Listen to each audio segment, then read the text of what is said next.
Most szeretném bemutatni a metszés legizgalmasabb pillanatát, magának a vágásnak a mozdulatát. 80 évvel ezelőtt, amikor a Kertészeti Akadémián tanították a metszést, akkor még úgy látták az ottani tanárok, hogy csak egy kacorkéssel lehet igazi munkát végezni a növényeken. A metszőollók olyan durvák, és olyan roncsolást és sebeket ejtenek a növényen, hogy nem engedték meg a diákoknak. 80 éves késem nincs, de ez is legalább egy 50 éves kacor.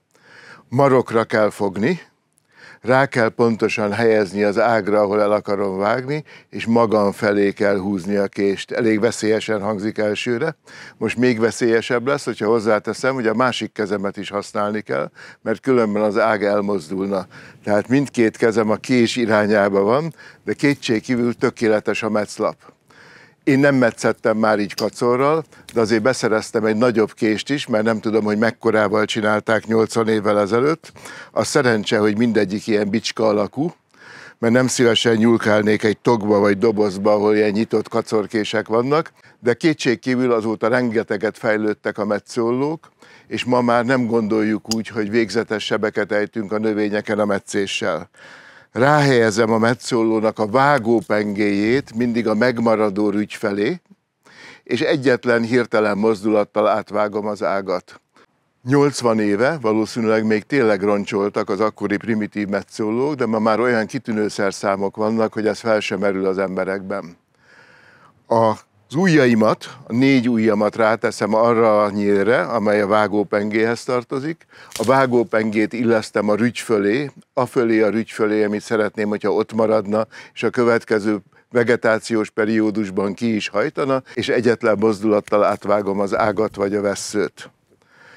Egy komoly hibát lehet elkövetni, hogyha túlságosan mélyen vágok, és megsértem a rügynek az alapját, akkor az a rügy nem fog kihajtani. Ez nem egy végzetes hiba, mert akkor kihajt az alatta lévő, de hogyha észreveszem, hogy hibát követtem el és túl mélyen vágtam, akkor választhatok egy másik rügyet, ami alkalmas lesz egy helyes vágásra. Ennél sokkal kisebb hiba, hogyha magas csonkot hagyok a rügy fölött, sőt ma már sokan azt mondják, hogy növényvédelmi szempontból helyesebb, hogyha csonkot hagyok. A csonk beszárad, talán nem fertőződik el olyan gyorsan a seb, hiszen nagyon kevés olyan metsző van, amelyik azonnal fertőtleníti a metszlapokat. És a csonkot, hogyha engem zavar a látvány, de ez inkább csak esztétika, akkor a következő évben nyugodtan levághatom. Természetesen nem csak a növények egészségével kell törődnöm, hanem a sajátoméval is. Én gyakorlatkertészként nehezen metszek kesztyűben, és inkább megszoktam várni az elviselhető hőmérsékletet a téli időszakban is. A növényeknek is jobb, hogyha nem találkoznak a -10 fokkal metszéskor, de ha valakinek igazából fázós vagy érzékeny a keze, akkor ilyen tapadós, műanyag, gumibevonatú kesztyűt javaslok, amiben biztos, hogy nem csúszik meg a keze az ollónak a nyelén. Egy cérnakesztyű vagy egy gyapjúkesztyű az elképzelhetetlen, mert abból kicsúszna az olló. És aki viszont a másik kezét meg akarja védeni, és azt én is szívesen meg szoktam védeni, annak nagyon ajánlhatok egy kellemes bőrkesztyűt. A tüskés ágak között különösen jól jön, hogyha azzal nyúlkál az ember, és nem sérül meg a másik keze. Tehát ilyenkor egyik kezemben van az olló, azzal metszek, és a másik kezemmel a tövises vagy tüskés ágakat, például málnahajtásokat fogdosom, elhajlítom a fölösleget.